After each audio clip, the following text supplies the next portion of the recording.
bienvenida a... Este señor, ¿cómo es el dicho? Fuma debajo de agua, patas arriba. Fuma debajo de agua, boca abajo y te hace el golpe. Y se mete al tumbo y lo domina, además. Bienvenido Julio Valdivieso, abogado de la República, amigo aquí de Diana Verónica. Híjole, y Tony. ¿Cuántos años? ¿Cuántos años? Y platicando siempre de temas de realidad nacional, vean, Julio. Sí, ya bastante, creo que ya rondamos los 30. Más de 30 años conversando, sí, conversando sobre estos temas. Y siempre es un gusto y nos... no solamente es interesante, es divertido. Es divertido también, es divertido. Mira, y lo que pasa es que hace 2-3 meses hablamos con Julio, lo invitamos precisamente para que desde el punto de vista jurídico, él es abogado de la República, entendiéramos lo que estaba pasando en el país. Y hoy dijimos, bueno, han pasado muchas cosas inéditas, ¿verdad? Estamos viviendo una nueva situación política en el país y dijimos, invitemos a Julio para entender y para que nos explique jurídicamente hablando qué es lo que está sucediendo. La semana pasada la Asamblea Legislativa pues aprobó la solicitud del presidente de una licencia. Es primera vez que un presidente va busca nuevamente la presidencia de la República en un periodo consecutivo. No habían designados presidenciales. En el pasado ya había ocurrido de otra forma. Pero de otra forma, exacto. O sea, había sido, no es que habían ido a una elección, ¿verdad? Y además, pues, también estaba esta otra situación que no se tenían designados presidenciales. Y todo eso sucedió la semana anterior. Y hay una funcionaria de nombre Claudia Juana Rodríguez que está en el despacho ejerciendo, ¿verdad?, los últimos 6 meses de la presidencia. Como designada presidencial, ¿verdad? ¿Cómo entendemos todo esto, Julio? ¿Qué ha pasado jurídicamente? ¿Qué ha pasado? A ver, la Constitución establece quién sustituye al presidente por las causales que ella misma determina. Dice, si no está el presidente, lo sustituye el vicepresidente. Si no está el vicepresidente, el primer designado. Si no está el primer designado, el segundo. Y si por cualquier causa no están ninguno de los 4, pues la Asamblea Legislativa designa al que va a ser el encargado del despacho. Pero créeme lo que yo creí que ese iba a ser el mecanismo, al ver que no habían designados nombrados todavía. Porque el vicepresidente en este caso va con él. Va de candidato. Es la fórmula presidencial. Parte de la fórmula. Entonces, si los dos van y no habían designado, la lógica me indicaba de que le iban a aplicar el 155 de la Constitución, que es la Asamblea al final quien designa. Y puede ser cualquier persona que a juicio de la Asamblea reuniera los requisitos. Sin embargo, el presidente manda una persona que también eso no estaba dentro de los guiones normales. Todos esperaban que podía ser un político, que podía ser, dijéramos, alguien partidario directo, un diputado. En fin. Se mencionaban los hermanos del presidente. Los hermanos del presidente. Que uno de ellos salió a aclarar de que no. No. Y eso fue un par de morbo político. Morbo, exacto. Dicen. Pero al final termina mandando a una técnico. A una persona que, por supuesto, que es de entera confianza del presidente para decir, esta es la persona que yo quiero que mantenga la política. Antes de continuar, entiendo, Julio, y también explícanos, no hay un tiempo de término para que el presidente mande las propuestas de designado presidencial. Puede ser en el momento que él lo decida. No, es decir, por ejemplo, yo me acuerdo en el caso de Mauricio Funes, hasta los 2 años nombró sus designados presidenciales. En el Sánchez Serén no me acuerdo. La Constitución no establece un plazo para hacerlo. Tampoco hay un procedimiento normado, es decir, ¿cómo lo vas a hacer? Creo que esto... Simplemente el presidente manda... Es decir, sí, la Constitución establece un parámetro, que la terna que manda el presidente, de esa hay que escoger. No se puede salir la Asamblea de ese nombramiento. Una vez el presidente ha mandado su propuesta. Su propuesta. No sé si tú tienes información, yo solo conozco esta propuesta de que ahora es la designada presidencial. No, ¿Hubo más personas? No. Solamente ella. Así fue, y muchos decían, bueno, pero es que la Constitución habla de eterna. De eterna. O sea, sí, pero tres. Pero al final creo que ocuparon, por eso es una interpretación. Esa respuesta le debería dar los diputados de la Asamblea. Pero creo que la visión que han de haber tenido es la practicidad. Al final, si estás diciendo de que solo puedes escoger dentro de la nómina que yo mande. ¿Y en la nómina solo hay uno? Solo hay uno, pues ahí estaba. Ahora se discute mucho si debió haber mandado ternas 3. Pero formalmente está, dijéramos, cerrada el capítulo y hay una designada. Ok. Es la Asamblea quien acepta la solicitud del presidente. Es decir, es una mezcla entre el Ejecutivo y el Legislativo. El Ejecutivo manda la propuesta de quién debe sustituir en ese orden. Y es la Asamblea la que constitucionalmente, de la propuesta que tiene, decide qué va a ser el primero, segundo designado. Pero no se puede salir. Supongamos si se mandan 3 personas y dice la Asamblea, mira, de las 3 no me gusta ni una. Voy a nombrar otro, no puede. Porque estos son designados del presidente. O sea, el que va a sustituir y, por supuesto, tiene que haber un nivel de confianza, respetar la voluntad del presidente, porque es su gobierno el que, en ausencia de él, ellos toman decisiones, al igual que un presidente. Y, por lo tanto, tienen que andar ideológica y políticamente en la misma sintonía. ¿Cómo funciona la figura de la licencia? Hay que distinguir entre licencia, renuncia y permiso, ¿verdad? La renuncia establece causales y inmediatamente que renuncia pierde todo. Porque la palabra renuncia en el gobierno, la verdad es que no debería de ocuparse, pero para efectos prácticos se llama exoneración del cargo, porque son de elección popular, al igual que un magistrado, al igual que un diputado. Si alguien quiere dejar de funcionar, se exonera en el cargo, pierde todos los privilegios y las inmunidades. Aquí no fue ese el caso. Aquí lo que se basó fue la licencia que se le da al presidente, que nace de la resolución de la Corte Suprema de Justicia y separa 2 cosas: el cargo y el ejercicio del cargo. Mejor dicho, la palabra clave es el desempeño del cargo. Cuando hablas de la resolución es la que habilitó al presidente a una inscripción en el Tribunal Supremo Electoral. Ajá, okay. Ahí está lo de la figura de la licencia. Es correcto. Entonces, ¿qué pasa? Él continúa siendo presidente, mantiene todas las inmunidades y privilegios que el cargo le da. Fuero. Bueno, el fuero es precisamente al cargo y no a la persona. Por eso lo mantiene. ¿Qué es lo que tiene de acuerdo con la decisión judicial?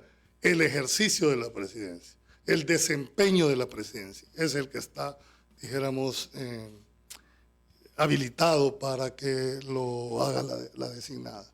Ajá, ok, entonces esta figura de la licencia se crea a partir de la resolución de la Sala de lo Constitucional. Es que todo ese es el fundamento. Ajá. Yo sé que es difícil. A mí me habían enseñado que la resolución inmediata, ¿verdad? El periodo inmediato anterior era el actual. Así lo habíamos interpretado. Vino una resolución de Sala y dijo, no, fíjate que no solo es también 5 años más, o sea, 10 años, y esto iba, en mi criterio, con dedicatoria para prohibir en aquel momento para que Mauricio Funes no pudiera correr tampoco. Entonces, hubieron 2 interpretaciones de ese numeral. Lo que había oído era algo dedicado a Tony Saca, No, lo que pasa es que Tony Saca inicia, acuérdense, su carrera a la reelección, pero la Sala vuelve a interpretar y dice, no, miren, no solo es el periodo inmediato anterior, que era el actual en ese momento, sino que 5 años más todavía, o sea, eran 10. 10 años hacia atrás. Hacia atrás, Ajá. para bloquear cualquier intento de Mauricio Funes que quisiera hacer. Es más, en el Pero, caso... pero ¿no decían que también para el expresidente Saca? Sí, pero en el caso... ¿O para ambos? No, en el caso del presidente Saca sucedió una cosa muy importante. Le impugnan la candidatura, le meten recursos, pero lo dejan correr. Y vienen a resolver hasta después Es cierto. Que de que él- había perdido la resolución. Lo que nosotros los abogados le llamamos una sentencia estimatoria. Ya no había razón de ser porque el objetivo era Que no corriera. que no corriera. Lo dejan correr y después, cuando ya pasa el filtro de la ciudadanía, dice, sí, era inconstitucional la inscripción del presidente. Porque ahí establecen que son 10 años atrás. Yo me pregunto, ¿qué hubiese pasado si el presidente Saca hubiese ganado la elección? ¿Crees que lo hubieran declarado inconstitucional? Entre comillas. Entonces, creo que esa celeridad, esa falta de posición de la sala es lo que nos ha venido metiendo en estos embrollos, al grado tal que ahora estamos precisamente en eso. Al final la resolución se cumplió, no hubo nadie que cuestionara, dijéramos. Bueno, algunos que sí teníamos el valor de decirlo en ese momento, que estaban abriendo puertas del tamaño de la de catedral, que después se iban a revertir en el momento que cambiara. ¿Qué es lo que sucedió? Entonces hoy nos encontramos que todo el fundamento para la inscripción del candidato está en la resolución judicial. ¿Y entonces a dónde queda la Constitución de la Esa es República? pregunta. Yo el día de ayer en otra entrevista dije, bueno, al final de toda esta discusión estriba entre qué prevalece, la sentencia judicial o qué prevalece la Constitución. Estoy hablando de la sentencia de la Sala de lo Constitucional. Este servidor siempre ha creído que la Constitución es la que debería de prevalecer. Pero la práctica nos dijo, no mire, las sentencias de la sala son de cumplimiento obligatorio. No solo las sentencias de la sala, todas las sentencias del órgano judicial. Entonces, ¿qué pasó? Que la línea jurisprudencial fueron marcando y diciendo, mire, nosotros interpretamos como máximo intérprete, y pongo entre comillas, porque no lo son. Por lo menos nunca los he considerado yo, pero así ha sido. Pero en la práctica sí. Así fue. En la práctica sí, Sí. Ajá. porque cuando juran, los funcionarios dicen, juro ¿Cumplir? cumplir, Y hacer cumplir. la Constitución Ateniéndose a su texto. y hacer cumplir la Constitución. Entonces ahí dicen, yo escuché por otro lado que alguien dijo, bueno, es la Sala de lo Constitucional quien hace cumplir la Constitución. No, la Constitución tiene una supremacía. Independientemente de la sala, debería haber una aplicación directa de la Constitución. Ese artículo es el 235, que dice que cualquier funcionario civil y militar, antes de tomar posesión del cargo, jura cumplir la Constitución.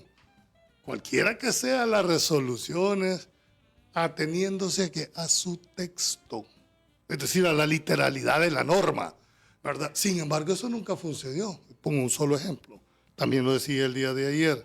Y es el hecho de que bajo la interpretación constitucional modificaron las constituciones.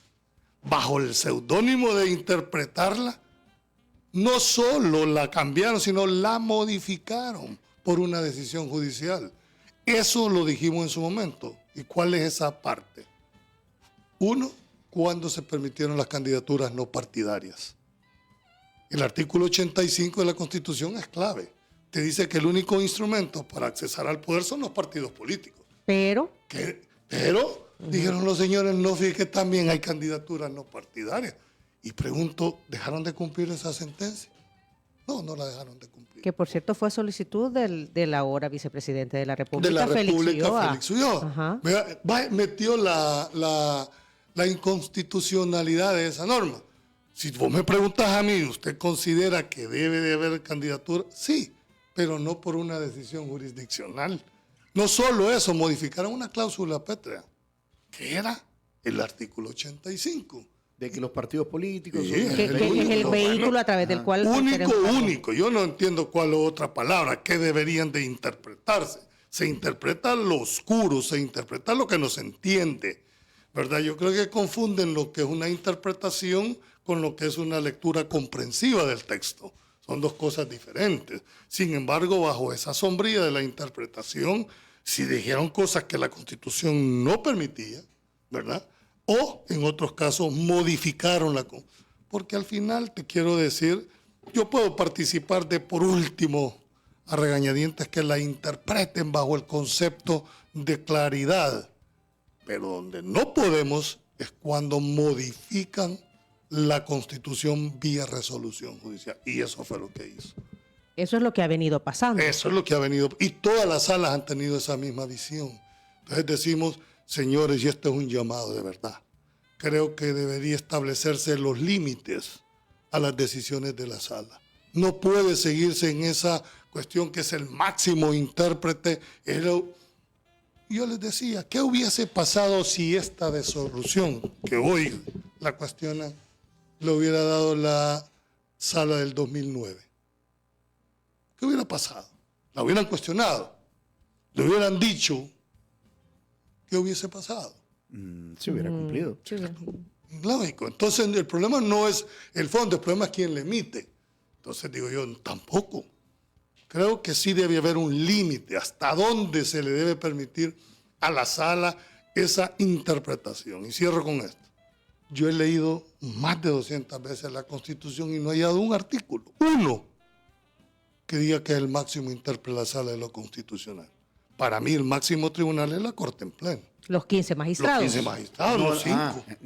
No solo la sala. No solo Exacto. la sala. O sea, yo me acuerdo que allá por el 2010, Julio, hubo una discusión sobre eso. Bueno, ¿y quién es el máximo intérprete de la Constitución y hacer cumplir la Constitución? Y entonces hubo un debate Sí, entre hay- la Sala de lo Constitucional y Corte Plena. Bueno, y no declararon inconstitucional a los mismos magistrados de ellos, pues. A ese grado se llegó en un momento determinado. Hubieron posiciones que te decían, después de Dios, la sala. No puede ser eso, de verdad, bajo ninguna sensatez, estar diciendo, equipararte, como diciendo, nosotros mandamos. Mira, cuando se pierde el poder político en la Asamblea Legislativa, se refugian en la sala de lo constitucional. Y hay que decirlo, al frente lo paró la sala de lo constitucional, les declaró inconstitucionales funcionarios. Les declaró Bueno, a ti no te dejaron correr. Sí.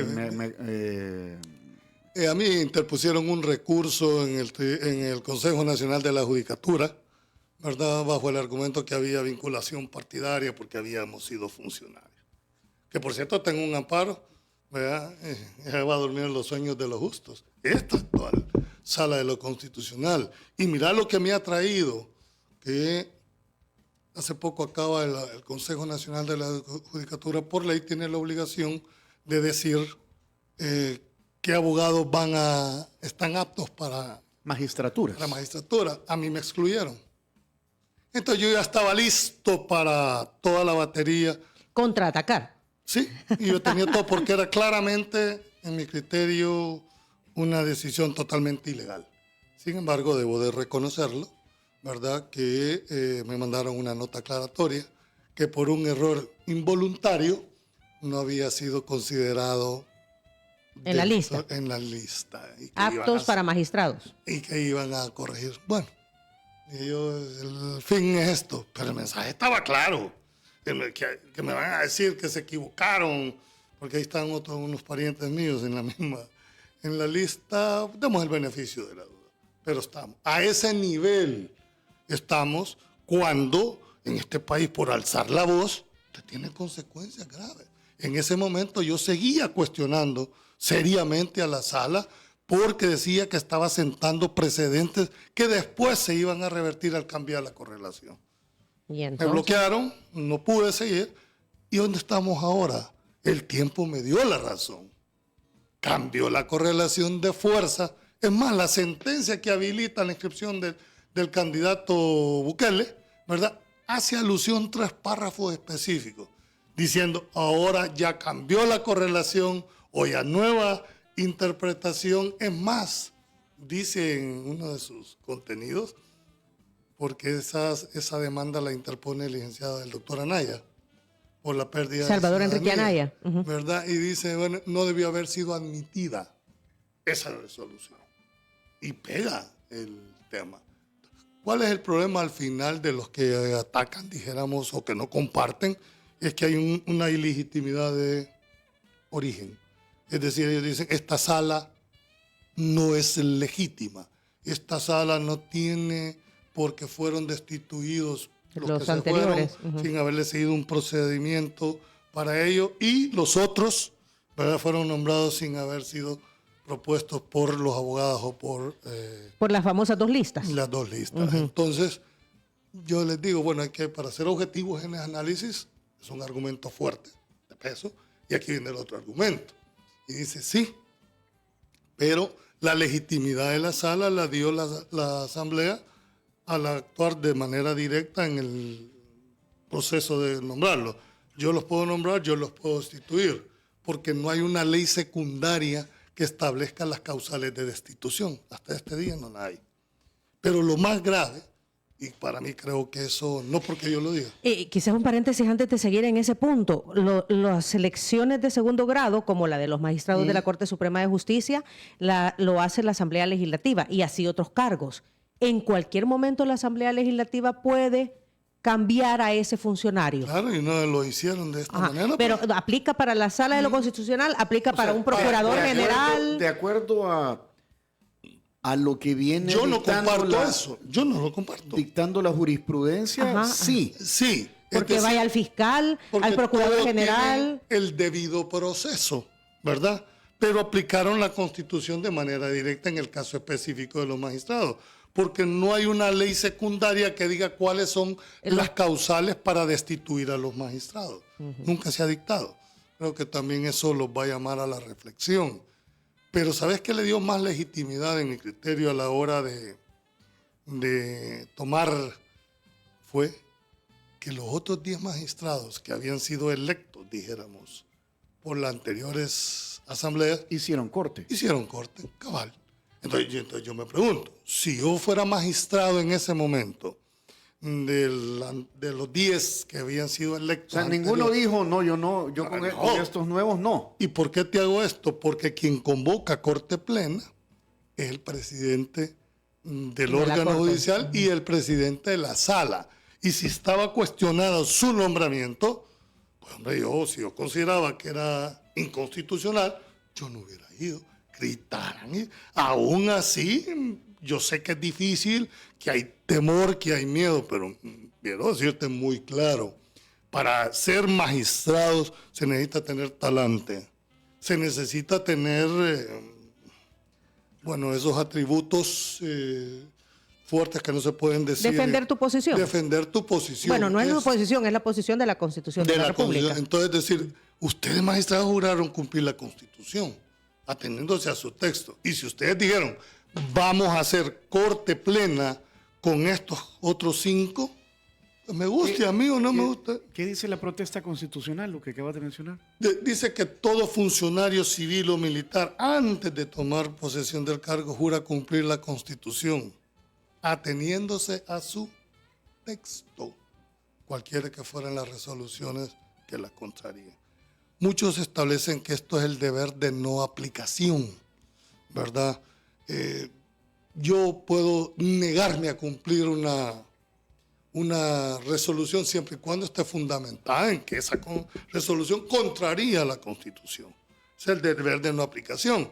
En el caso de los jueces no, porque tienen el control difuso. Ellos lo pueden hacer. Pero volviendo al mismo tema, creo que esa legitimidad va a pasar mucho tiempo en la discusión. Pero al final la cereza del pastel es que mientras no se declare inconstitucional esta sala, por más que sigamos que tiene una posición, un argumento, es la sala de lo constitucional. Entonces yo lo puedo enjuiciar más de lo que se tiene en este momento. Si el día de mañana le revocan, lo declaran inconstitucional, vas a decir, bueno, pero el recurso lo vamos a poner ante ellos mismos. También así sucedió en las salas anteriores. Fueron conocidas los recursos por ellos mismos, se volvieron juez y parte. Entonces, creo que no hay solvencia. Ya vino el desayuno de San Martín, rápido pasa el tiempo, son las 8:33 de la mañana. En este tipo de discusiones te voy a dejar planteada una pregunta. Dígame. ¿Qué debería ocurrir entonces en el futuro para que, para que todo quede claro? No me respondas ahorita, sino que para que todo quede claro. Y eso nos lleva Y eso, sí, a otras cosas. a Bueno, otros puntos. antes ya lo decíamos, aquí está San Martín.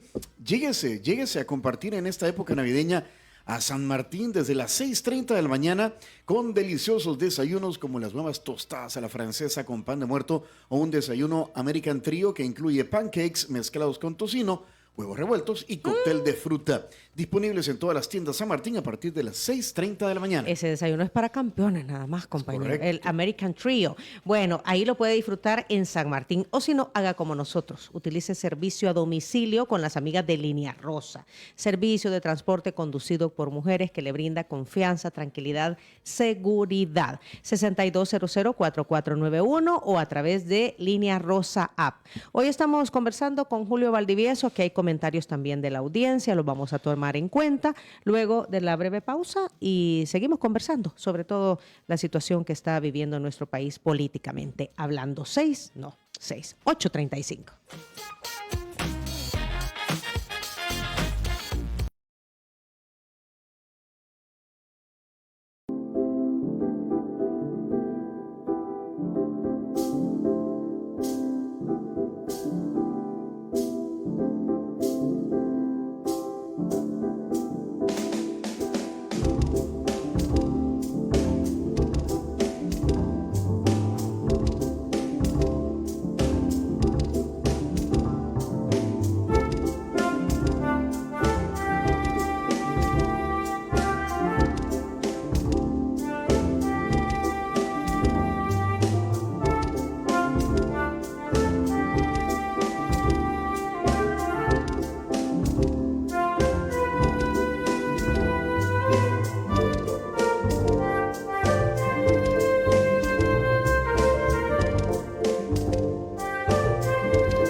Muy bien.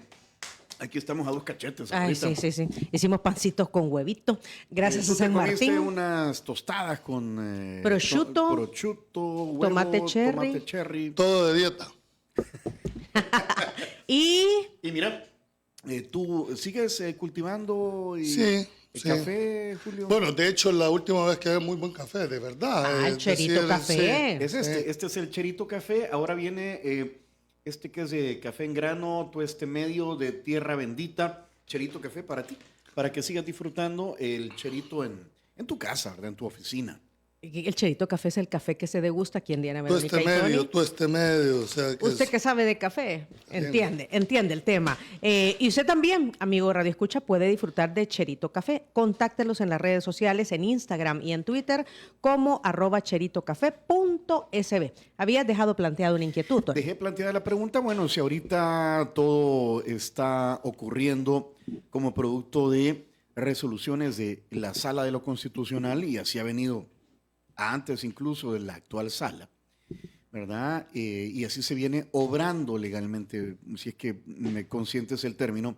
¿Qué debería ocurrir en el futuro para que se reordene todo y que no haya, digamos, estas discusiones interpretativas de la Constitución? Yo creo que hay un proceso de reforma constitucional que ustedes deben de ponerle mucho coco, ¿verdad? Viene ya ese proceso de Y reforma. liderada por el vicepresidente de la República, ¿a eso te refieres? Es correcto, Ajá. es decir, trabajó por más de año y medio en ese tema, ya está, se las entregó al presidente, me hace presumir que las van a presentar. El gran problema es antes o después de las elecciones, porque tiene que ser en esta legislatura y poderse ratificar en la siguiente. Entonces, ahí creo yo que llegó el momento de evaluar un Tribunal Supremo Constitucional separado, aunque al final son las personas las que hacen la diferencia. Yo siempre he creído que el problema del país no es un problema de ley, sino de aplicación.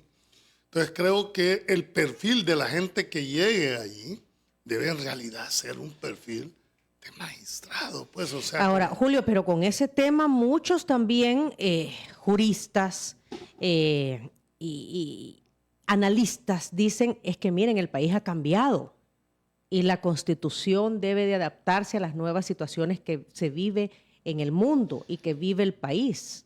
yo ahí difiero en el sentido que es cierto, las condiciones sociales, económicas y políticas del 83, que es esta Constitución, pero entonces cambiarla. Entonces, hacer el proceso de reforma de la Constitución por la vía, pero no a través de sentencias, que es lo que yo me opongo, porque no están mandatados. A ver, cuando una ley secundaria es oscura, no recurrís al mismo que la hace, es decir, la Asamblea Legislativa, y a través de una interpretación auténtica aclara el sentido de una ley. Uh-huh. Aquí es igual, el constituyente es el diputado que es mandatado por el pueblo. No puede alguien asumir esa atribución y decirle, no, es que yo creo, bajo la figura de la interpretación, que esto debió haber hecho el constituyente. Esto es lo que pensó. Yo creo que no es esa la salida. Pero como se dice que los magistrados interpretan la Constitución y que hay varias vertientes del pensamiento jurídico. Pero eso viene de la sala de Belarmino Jaime, Sidney Blanco, es correcto. Rodolfo González y Florentín Meléndez. A ver, yo no estoy en contra total de una interpretación siempre y cuando sea oscura o no te queda claro.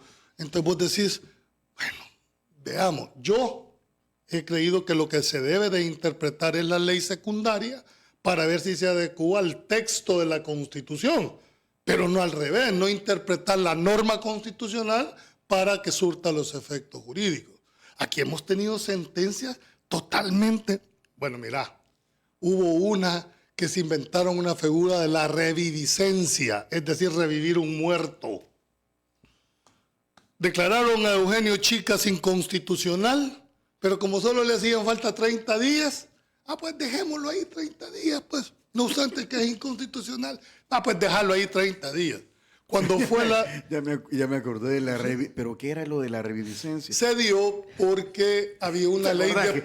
amanecimos en la otra colonia y esto qué es. Sí, bueno, a ese grado, lo que te digo, ¿qué pasaba? Que había una ley de probidad que la habían promulgado, metieron la inconstitucionalidad contra esa ley de probidad, ya estaba derogada la otra, o sea, estaba muerta, la del 59.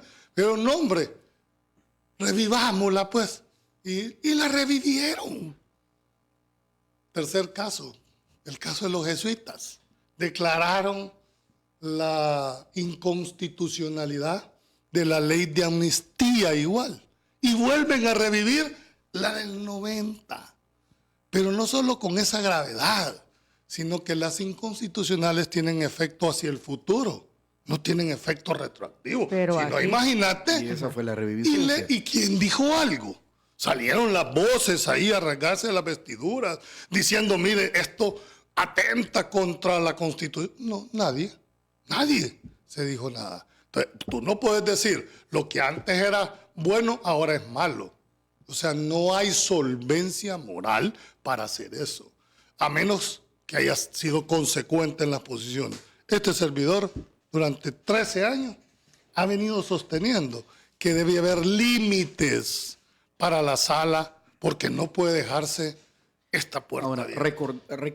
ayúdanos a recordar, Julio, la propuesta de Félix Ulloa plantea un tribunal o un tribunal de constitucionalidad Separado de la Corte. separado de la Corte, incluso de aspectos administrativos. Sí, solo para ver la constitucionalidad de la Y en actual. cuanto al tema de reelección continua, inmediata, ¿de qué habla? Habla de un ¿O mecanismo, habla de una reelección no, indefinida? habla de un mecanismo de plebiscito y habla de un mecanismo de referéndum como contraposición a una democracia representativa que es la que tenemos ahorita.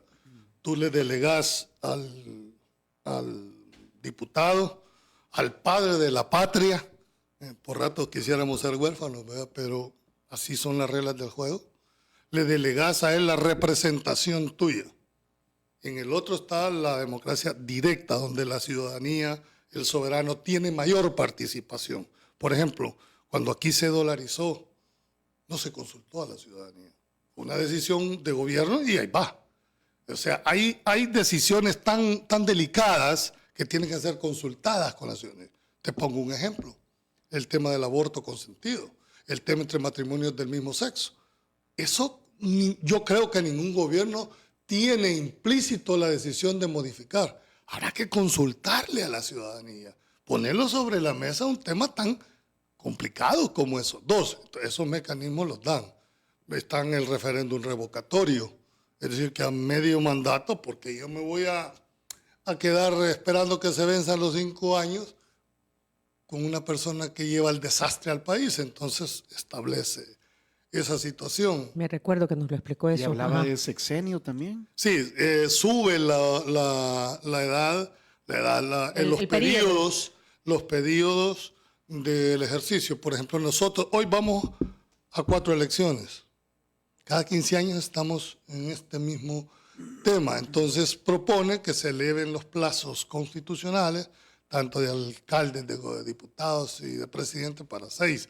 Pero mete como una contraprestación el referéndum revocatorio a mitad de periodo. A mitad de... Como una evaluación, Como una ¿verdad? evaluación, porque Como te una- vas a esperar 6 años.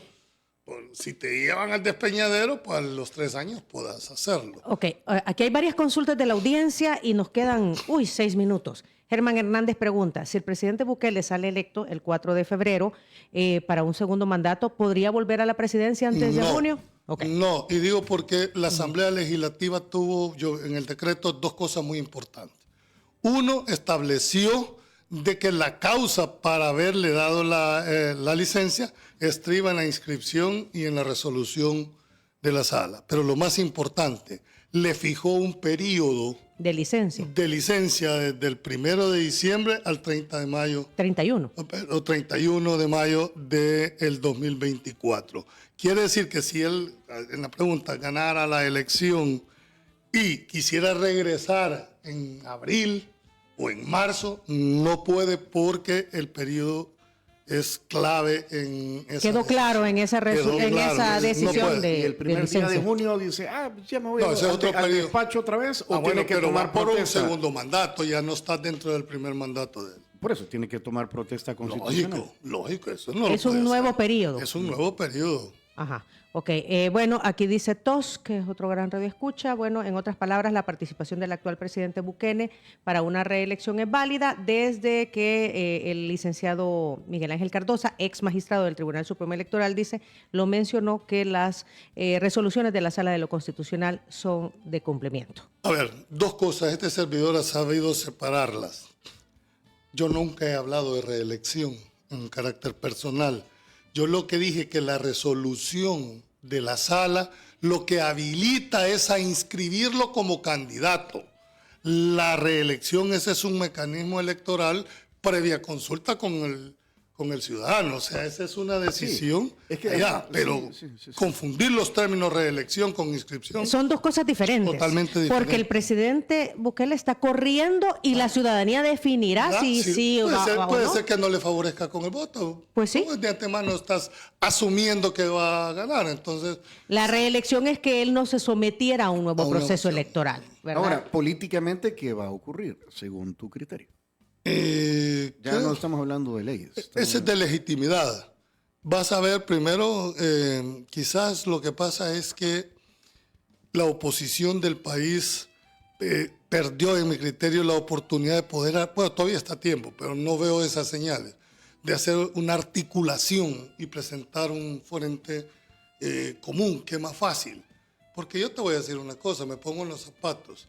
Con esas encuestas, con esa cantidad de, dijéramos, de superación de porcentaje, decirte, yo puedo superar como candidato 5 o 10 puntos, 12, 15 si querés, y me puedo tirar al agua y decir, bueno, si logro hacer un planteamiento, me muevo, pero superar 50, 60 puntos veo complicado para la oposición. Y la otra era no competir, porque cuestionas el hecho de que no estás en las mismas condiciones, que el árbitro está parcializado, pero no obstante voy a competir. En mi criterio, si compite, legitima. Mañana no puedes decir, bueno, miren, es que estábamos... Ayer le preguntamos eso al doctor Picardo, que nos estaba comentando estas encuestas de... Ah, bueno, que de Picardo senti- viene con de- ustedes, de- conmigo de no senti- va. de sentimientos electorales que están haciendo cada semana. Y le decimos, bueno, yo creo que... ¿Cómo se llama el señor de Arena? ¿Sánchez? Joel Sánchez. Joel Sánchez, Luis Parada, Manuel Flores, los que van de candidatos a la presidencia de los otros partidos políticos, no creo que no sepan la realidad o que no sepan leerla. Entonces, y sin embargo siguen adelante, siguen participando. ¿Por qué crees que lo hacen? El voto es emocional, no es racional. O sea, el que crea que la gente vota aquí por un planteamiento programático, pues yo creo que no está en una realidad. Yo te puedo asegurar, sin temor a equivocarme, que vos no conoces cuál es el planteamiento programático de los candidatos a diputados. Ni siquiera fuiste a votar y ni siquiera votaste por lo que te ofrecía ese candidato. Votás porque percibís emocionalmente, este puede resolver. Y te lo voy a poner. Ya probamos a uno, ya probamos al otro. Tal vez este hombre da. ¿Me entendés? Lo que acaba de pasar en En la Argentina. Argentina. con No, Javier mira, Milei. es que mira, yo creo que estamos pasando por un momento Y, complicado. espérate, y agregó, incluso dijo, las banderas de los partidos políticos, ser partido político es mala palabra, o sea, es repudiable. Sí, bueno, aquí lo tenés en cuenta. El hartazgo político hacia los partidos es enorme, incluyendo los actuales. Es decir, cuando vos revisás la encuesta de Picardo, Sí, por porque eso no quiere ir a incluyó- hablar conmigo, Picardo, porque discutimos que ese 56% de gente que no se define. ¿Por qué partido? ¿Verdad? Porque la gente no cree en los partidos políticos. Pero es el único instrumento para alcanzar el poder. Aquí no hay candidaturas no partidarias para presidente de la República. ¿Verdad? Ojalá se permitiera, ¿verdad? Entonces yo sí creo de que esta elección, políticamente hablando, La oposición debe meditar en realidad, ¿verdad?, a dónde está parada, tiene que contrarrestar. Ya estás a 2 meses de la elección, oí bien, 2 meses. Y si le quitas todo diciembre, los sábados, Navidad. La Lupe Reyes. Es parte. Ajá, también, pues sí. ¿Cuánto tiempo te queda? ¿Y has visto vos planteamientos programáticos? ¿Cuáles son las propuestas? Yo no dicen que ahora ya hay, pero yo en el momento que entrevisté a los candidatos, por lo menos no me dijeron los planteamientos programáticos de esto. Entonces, no sé, es una decisión atípica. Muy bien. Saludamos a Edwin Vaquero, Jerónimo Rivas, Ricardo Sosa está ahí, mira. Saludos, Ricardo. Saludos, Ricardo. Brenda Sofía Estrada, José Álvaro, Oscar Campos también aquí nos hablaba sobre una sentencia de que la sala declaró inconstitucional la frecuencia del espectro radioeléctrico, solo podrían ser adjudicadas mediante subasta, por ejemplo, pero que dejaron vacíos en esa resolución también. Gracias a todos por estar pendientes. Hemos tomado también en cuenta sus inquietudes, sus preguntas, y el tiempo se nos queda corto, Julio. Aprovecha para que la gente te pueda sintonizar en la televisión, Julio, sí, las coordenadas. Estamos en señal directa todos los días en el 21 y en el 19, ¿verdad? Vamos de 8 a 9 en materia de Pulso Ciudadano, y hoy queda abierto, dijéramos, un nuevo forma de programa. Un espacio nuevo. Rumbo a las urnas, que es de lunes a viernes a las 9 de la noche en vivo en el canal 19, para darle una plataforma a todos los candidatos, porque no es fácil. Bueno, ustedes me imagino que ya traer a candidatos, traer a gente que quiera venir a poner su criterio no es fácil por miedo. Mucha de la gente no quiere venir a decir, este es nuestro... Pero bueno, esa es parte del folclore. Le damos un espacio. Los espacios están abiertos. Están allá. Ya si los quieren aprovechar, a todos los partidos políticos, a todos los secretarios generales, les mandé una carta específica en el cual le ofrecíamos espacio. Ya utilizarlos o no, esa es decisión muy personal de cada uno. Muy bien. Julio, muchísimas gracias por habernos acompañado, y si usted quiere conocer cuál es el argumento jurídico de la perspectiva de Julio Valdivieso respecto a todo lo que está aconteciendo políticamente en el país, ponga mucha atención a lo siguiente. Si quieres volver a escuchar esta entrevista, ingresa a 360podcast.sb, el primer hub de podcasteros salvadoreños. Sigue a Diana Verónica y Tony la entrevista en Spotify, Google Podcast, Apple Podcast, Amazon Music o TuneIn.